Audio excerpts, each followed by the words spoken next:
expliquer comment faire le petit chauffe-épaule que je vous ai montré sur ma page Facebook et sur ma page Insta récemment.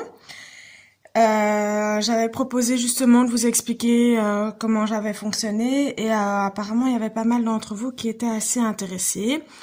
Donc je vous donne quelques petites explications sur le déroulement pour pouvoir le faire. Ici, ce modèle-ci, si vous voulez exactement la même laine qui réfléchit et tout ça, c'est la laine Starlight de chez Hobbii que j'ai utilisée. Moi ici pour le modèle, je vais vous montrer avec une autre laine parce que je n'ai plus de laine comme celle-là. Donc je vais vous expliquer autrement. Si vous utilisez pas la même laine, pas de stress, il y a toujours moyen de se débrouiller. Il faut savoir que c'est un modèle très très simple, donc en faisant un simple petit échantillon, vous pouvez tout à fait vous adapter. C'est un modèle très simple dans le sens où en fait il fait 22 cm de long et normalement, peu importe la taille, vous gardez 22 cm, non pas de long, de large, prenons les bons mots quand même, 22 cm de large et la longueur dépend de la taille que vous voulez. Ici, si je me rappelle bien, je suis à 62 cm pour un taille 3 ans. Vous pouvez le faire selon la taille que vous voulez, selon la largeur d'épaule, selon vous voulez le faire en adulte, en plus petit, selon que vous voulez qu'il soit très serrant ou que ce soit justement plutôt large, faire la taille que vous voulez. Pareil pour les 22 cm, si vous trouvez que c'est trop ou que c'est trop peu, vous pouvez agrandir, vous pouvez rapetissir comme vous voulez. Donc, c'est vraiment un modèle zéro stress qu'on peut modifier comme on veut. Si vous n'utilisez pas cette laine-là, donc, vous faites un petit échantillon. Moi, je vous conseille de faire un petit échantillon avec votre point de riz pour savoir combien vous allez avoir pour 10 cm et un échantillon avec une torsade. La torsade ne se fait que sur 6 mailles, mais si vous savez que vos 6 mailles vous prendront, je sais pas moi, 6 cm, imaginons si vous utilisez une très grosse laine, que ça vous prend 6 cm sur votre modèle, vous savez, du coup, si vous voulez que ça fasse effectivement 22 cm, vous savez que ici, vous allez devoir avoir encore 16 cm et que votre point de riz, vous allez devoir le calculer sur 16 cm. Donc, petite règle de 3 avec votre échantillon et vous savez combien de mailles vous devez monter. Ici, pour ce modèle-ci, j'avais monté 26 mailles de point de riz plus les 6 mailles ici. Donc, on était à 32 mailles au total. Évidemment, si vous voulez pas avoir 22 cm, vous montez un nombre de mailles différent. Si vous voulez avoir les 22 cm, mais comme moi, vous changez de laine, vous faites votre échantillon et tout va bien. Ici, mon échantillon correspond, donc c'est parfait. Qu'est-ce que je voulais encore dire par rapport à ça? Eh bien, je ne sais plus. Ça, c'est bien, c'est quand on prend pas de notes. Donc, ouais, faites votre échantillon et puis vous testez et vous voyez comment vous voulez le faire. Pareil pour les 62 cm. Si vous voulez faire plus, vous faites plus en fonction de la taille. Ici, moi, je l'ai fait pour ma fille. Ma fille a 2 ans. Il a un chouïa trop grand. Donc, pour moi, c'est pour un 3 ans quand vous faites pour 62 cm, donc ici de tour d'épaule. Si vous voulez changer les mesures que vous voulez faire sur une taille que j'ai pas testée, pas de souci. C'est pas compliqué. Vous prenez la mesure pour un tour d'épaule complet. Donc vraiment d'une épaule à l'autre au niveau du bras, pas au niveau du dessus des épaules. Et comme ça, vous aurez les mesures qu'il vous faut pour faire le tour. Vous ajoutez 1 ou 2 cm pour que ce soit pas trop serré. Et c'est bon, vous avez les mesures. Faites attention aussi quand vous faites votre échantillon au niveau de votre torsade. Ça va resserrer un peu votre modèle. Donc tricotez-la le plus large possible. À ça, je rajoute que pour ma petite taille 3 ans ici, j'ai utilisé 2 pelotes de la laine Starlight et ça correspond à peu près à 140 mètres de fil.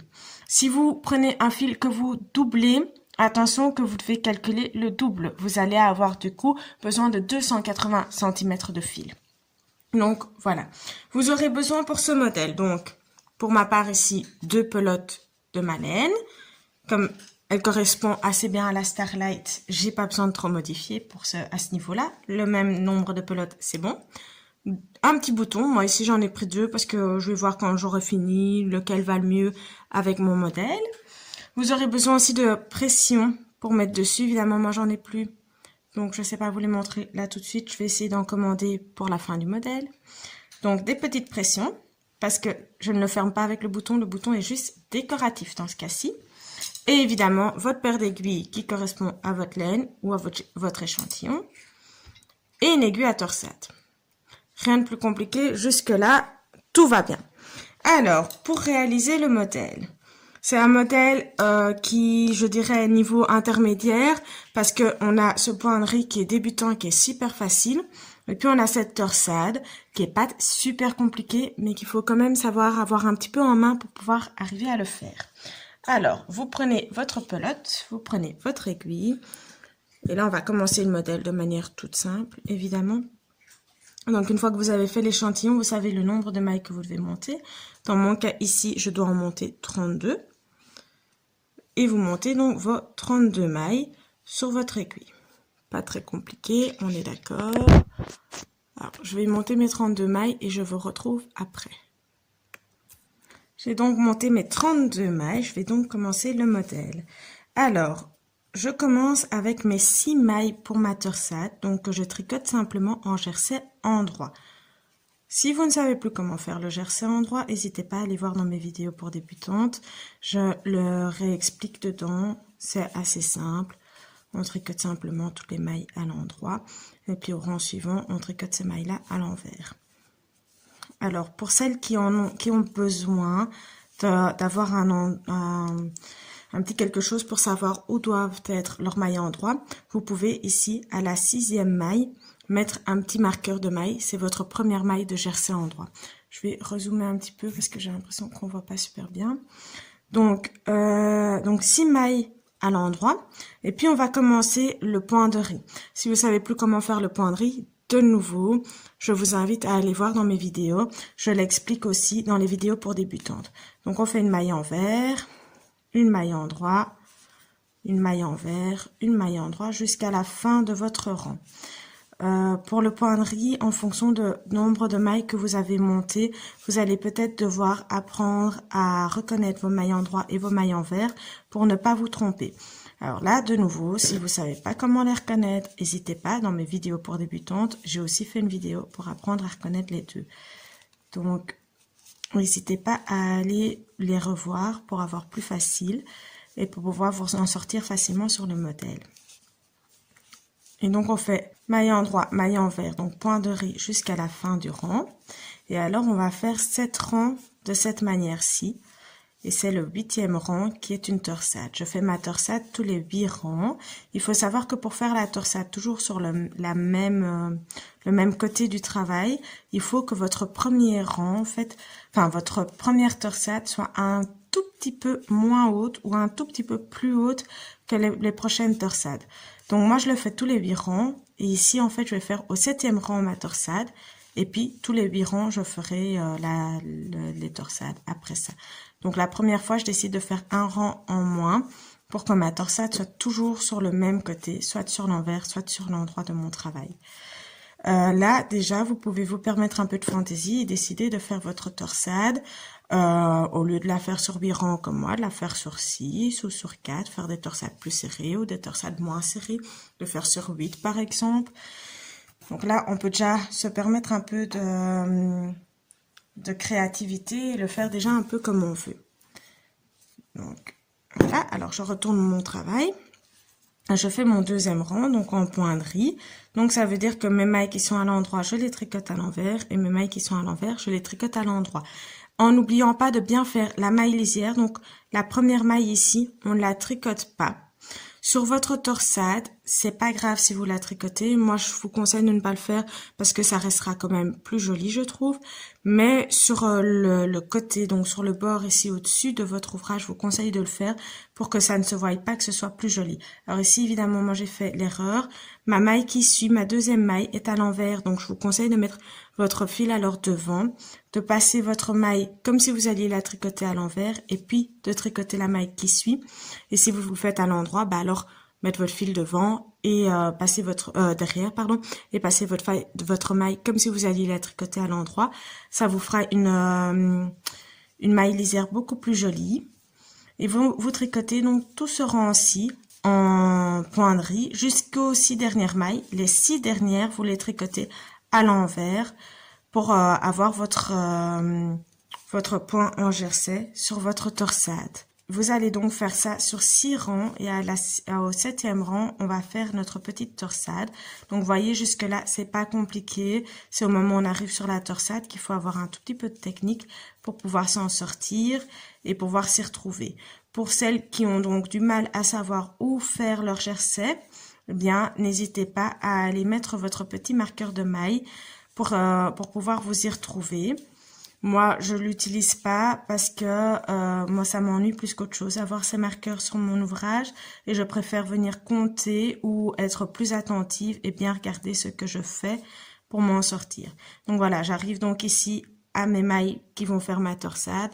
Je les tricote donc toutes les 6 à l'envers. Vous allez donc refaire ces 2 rangs sur les 4 prochains rangs. Donc vous faites 6 rangs au total de cette manière. Et puis, on se retrouve à la fin de ces rangs-là. Arrivé à mon 7e rang, j'ai déjà commencé tout simplement parce que vous allez devoir le commencer en poinderie comme les autres rangs. Donc, vous continuez normalement et vous le tricotez jusqu'à vos 6 dernières mailles qui sont donc vos mailles en jersey envers. Dans ce cas-ci, vu que je suis sur l'envers de mon travail. Donc, voilà, mes 6 dernières mailles. Alors, j'ai décidé de faire les torsades sur l'envers du travail, simplement parce que je voulais rendre la tâche un peu plus compliquée. Enfin, compliquée. Je voulais faire un petit truc un peu plus différent de ce que je faisais d'habitude. Et donc, j'ai décidé d'essayer de le faire sur l'envers du travail. J'avais pas du tout prévu de faire un tuto vidéo. Et je veux rester fidèle à mon modèle et vous expliquer tel que je l'ai fait. Donc, je vous l'explique sur l'envers de mon travail. Si vous désirez... C'est difficile, dis donc. Donc, si vous le désirez, vous pouvez tout à fait le faire sur l'endroit du travail. Vous tricotez un rang en plus, simplement. Et alors, à la suite, au lieu de tricoter donc 7 rangs, oui, 7 rangs, vous en tricoterez soit 6, soit 8, simplement. Non, au lieu de tricoter 8 rangs, pardon, vous en tricoterez 7 ou 9. Parce que ici, moi, je suis justement à 7 rangs. Donc, j'arrive à ma torsade. Selon la façon dont vous voulez la faire tourner, qu'elle aille vers l'avant du travail ou plutôt vers l'arrière du travail, vous allez passer votre aiguille d'un côté ou de l'autre. Alors, vous prenez 3 mailles. Moi, je vais faire en sorte qu'elles partent comme ceci devant mon ouvrage. Donc, que cette partie-ci vienne se croiser à l'avant. Donc, je prends ces 3 mailles. Je les enlève et je les laisse sur cette aiguille-ci. Et puis, je viens tricoter les 3 mailles suivantes à l'envers, en restant le plus souple possible pour éviter que la torsade ne se serre et que ça ne vous fasse un effet trop serré, trop raccourci de votre ouvrage. Et puis, vous prenez vos 3 mailles que vous avez mis sur le côté, vous les remettez sur votre ouvrage et vous les retricotez à l'envers aussi, ces 3 mailles-là. Voilà, ça vous fait votre torsade. Alors, il faut un petit peu la remettre à sa place. Et puis, vous tournez votre ouvrage. Donc, vous voyez que ma première torsade, elle est ici.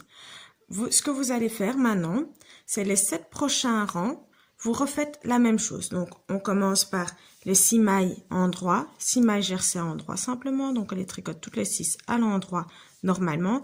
Évidemment, si vous avez décidé d'inverser et de faire votre torsade à l'avant du travail, eh bien, vous les tricotez du coup les 6 à l'envers. Il faut que ça reste du jersey. Et puis, vous reprenez votre poinderie. Et donc, vous reprenez les rangs ainsi. Donc, 6 mailles de jersey en droit ici. Et le poinderie sur tout le reste de l'ouvrage pendant 7 rangs. Et au 8e rang, vous faites la torsade comme je viens de vous l'expliquer. Et vous continuez ainsi jusqu'à arriver à la taille que vous souhaitez. Si votre torsade tombe sur la fin de votre ouvrage, donc vraiment votre dernier rang, ne la faites pas alors. Parce que sinon, ce sera pas joli d'avoir une torsade juste avant que vous rabattiez vos rangs. Si elle tombe un petit peu avant, à vous de juger si vous préférez avoir une torsade qui arrive un tout petit peu avant, ou si vous préférez alors ne pas avoir de torsade et alors vous ne la faites pas, ou alors vous rajoutez quelques rangs pour avoir alors un travail plutôt continu, plutôt égal des deux côtés. Et alors, vous le faites un chouïa plus grand. À savoir que comme il y a un bouton sur votre ouvrage, si vous le faites un peu plus grand, il vous suffira simplement de mettre votre bouton à une autre place. Donc, si vous rajoutez 1 ou 2 rangs, au lieu de mettre votre bouton bien sur le bord comme je l'ai fait ici, vous venez le mettre un petit peu plus ici. Comme ça raccourcira l'ouvrage d'un tout petit peu, sans pour autant que ce soit spécialement horrible non plus. Et ça vous permettra ici d'avoir une torsade un peu plus longue dans le bas de votre ouvrage. Voilà.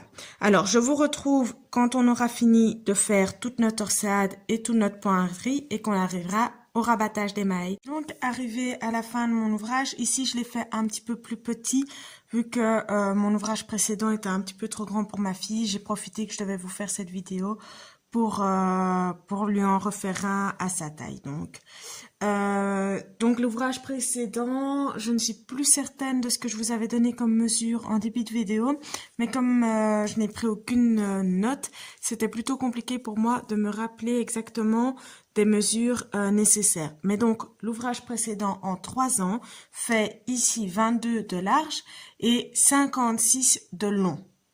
Celui-ci ici, j'ai fait 22 de large toujours, mais je suis à 51 de long avec le rabattage des mailles. Enfin, je suis à 51,5. Avec le rabattage des mailles, je pense que je serai à 52 cm de long. Donc, pour rabattre les mailles, ce que je fais pour que ce soit joli, c'est que je les rabatte toutes à l'endroit. Donc, je tricote la maille à l'endroit et puis je viens rabattre la maille précédente par au-dessus. Donc, le système de rabattage de mailles classique, tout à fait normal.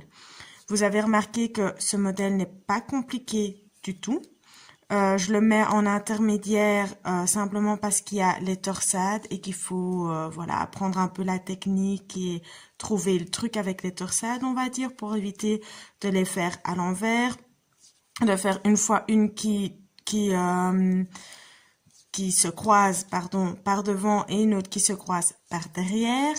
Mais une fois qu'on a trouvé le truc avec la torsade, il n'y a rien de compliqué. Je pense que ce modèle est plutôt pas mal pour apprendre justement les torsades, étant donné que le point de riz est un point très basique et très facile à faire, et qu'il n'y a finalement que sur la torsade qu'il faut vraiment se concentrer, quoi. Donc, je pense que ce petit modèle est en intermédiaire. Si vous voulez faire ce modèle pour un adulte, c'est tout à fait faisable. Moi, j'avais pris les mesures donc chez ma fille d'épaule à épaule. Et en fait, il faut simplement compter que ça doit être un tout petit peu moins grand parce que le modèle doit tomber au-dessus des épaules et pas en dessous. Donc, ma fille ici, par exemple, j'ai mesuré qu'elle faisait justement 57 cm d'épaule à épaule. De circonférence autour des épaules, donc 57 cm. J'ai fait ici donc 52, j'ai enlevé donc 5 cm parce que le modèle doit tomber juste au-dessus de ses épaules vu que le but c'est de chauffer ses épaules. Mais le but n'est pas non plus que ça fasse nude et que ça tienne autour de son cou, donc il faut pas non plus que ce soit trop serré. Donc voilà pour les petites explications. Voilà, je termine de rabattre donc. Je vais prendre ma petite paire de ciseaux. Je pense qu'en début d'explication, je ne vous avais pas dit qu'il fallait vos ciseaux. Et je vais couper donc mon fil. Pas besoin de faire en sorte d'avoir un très grand fil qui reste ici. Il ne nous servira pas à grand chose. Donc vous pouvez le couper juste assez court que pour pouvoir le rentrer. Voilà. Alors, les dernières étapes, je vais ranger ma laine sur le côté et mes aiguilles sur le côté, comme ça ne nous dérange pas. Les toutes dernières étapes, elles sont très faciles. Donc, vous allez devoir mettre votre pression et votre bouton. Moi, je vous conseille de commencer par coudre votre pression, ici donc, en faisant bien attention que vous devez avoir une pression sur l'envers du travail, la deuxième sur l'endroit, hein, que ça puisse se fermer normalement, sinon vous fermez ça comme ça et ça, c'est pas juste. Hein. Donc, fermé comme ceci, et puis après on coud le bouton au-dessus. Alors je vais retrouver mes pressions et comme ça je vais pouvoir vous expliquer comment les coudre à votre ouvrage. Je vous rejoins tout de suite. J'ai donc retrouvé mes petites pressions que j'avais en fait simplement cachées sous mes affaires. Donc ça se présente généralement comme ceci, hein, les petites pressions. Là j'ai deux pressions, donc deux paires. Ça me permettrait de faire deux attaches sur mon chauffe-épaule. J'en ai besoin que d'une. Donc, simplement, en fait, ce que vous devez faire, c'est venir avec votre ongle ici pour séparer. Je l'explique parce que certaines personnes cherchent parfois l'astuce en se disant, mais tiens, c'est bizarre, je n'y arrive pas. Simplement, parce que c'est comme ça que ça fonctionne. Donc là, du coup, vous en avez deux. Deux petits bouts. Et ici, j'en ai encore une sur mon papier. Alors, ça veut dire qu'il y a un bout. En général, le bout le plus plat, c'est celui qui se met à l'intérieur de l'ouvrage. Donc, le bout plat, vous allez le coudre sur l'envers de l'ouvrage, sur le coin qui doit être abattu. Pour ça, je prends du fil. Moi, j'ai pris blanc parce que ma laine est blanche et grise. Donc, ça se verra moins. Je coupe mon fil. Et alors, moi, j'ai une petite astuce pour que ce soit plus rapide. Je prends un long bout de fil. Puis, avec mon aiguille, je viens ici pour plier le fil en deux. Et j'essaye de vraiment avoir la même longueur des deux côtés. Bon, ça ne revient pas au millimètre près, hein. Et je passe mon aiguille dedans. Et là, de nouveau, je vais plier mon fil en deux sur l'aiguille même. Donc, comme ceci. Là, j'ai déjà deux bouts de fil de chaque côté du chat de mon aiguille. Et je viens le tirer de manière à ce qu'on ait à peu près les mêmes mesures en dessous, pardon. Et donc, du coup, j'ai 4 fils pour coudre d'un seul coup. Et puis, je viens donc dans mon ouvrage ici, je vais venir coudre. Vous voyez que dans votre pression, ici, on voit pas très bien comme ceci. C'est fait exprès pour passer votre aiguille. Ce qui peut parfois être bien, c'est vérifier que votre aiguille passe bien dedans. Ça m'est déjà arrivé de rester coincé, donc vérifiez-le avant. Donc, le but, vous avez ces 4 trous sur votre pression, c'est donc de venir coudre dans les 4 trous pour faire tenir la pression à l'ouvrage. En faisant bien attention à bien... Ah, je me suis prise à l'envers déjà. À bien coudre ça dans la laine, à ne pas coudre dans un trou. Parce que ça peut arriver aussi et que finalement votre pression ne soit pas attachée. Donc, il faut bien que vous preniez des brins de laine dans votre couture, sinon ça ne fonctionne pas. Et alors, moi j'ai fait l'erreur justement, vous venez avec votre aiguille depuis l'intérieur de votre ouvrage vers l'extérieur, sinon on verra votre nœud du mauvais côté de l'ouvrage, ce sera pas très joli. Oups, voilà, et alors je ne tire pas de trop pour garder mes fils ici à l'extérieur, je vais m'en servir pour faire mon nœud après. Oups. Voilà. Comme ceci. Et puis, de l'autre côté ici, dans l'autre trou, dans le trou suivant, de manière à avoir à chaque fois un fil au-dessus de chaque petite partie. Comme ceci. Voilà. C'est pas toujours facile de savoir où est-ce qu'il faut piquer pour s'y retrouver. Voilà, et alors il me reste du coup un point à faire. Et comme j'ai fait 4 fils d'un coup, j'ai directement 4 parties. Voilà, je le ressors ici, je vais faire le nœud directement. Je récupère tous mes fils, je lâche tout, je fais un nœud. Et j'essaye de le faire bien double pour que ça ne lâche pas, mais en même temps en le faisant le plus plat possible pour que ce ne soit pas... dérangeant quand on ferme et que la pression ne s'ouvre pas à tout bout de champ. Voilà. Il existe des pressions avec des espèces d'attaches, donc de petits crochets. Moi, j'ai tiré sur ma laine. Donc, avec des espèces de petits crochets pour venir s'agripper ici dedans. Je vous les conseille pas dans votre tricot parce que ça abîme votre laine. Moi, je trouve que c'est pas super top. Donc, voilà. Je rentre mes fils après.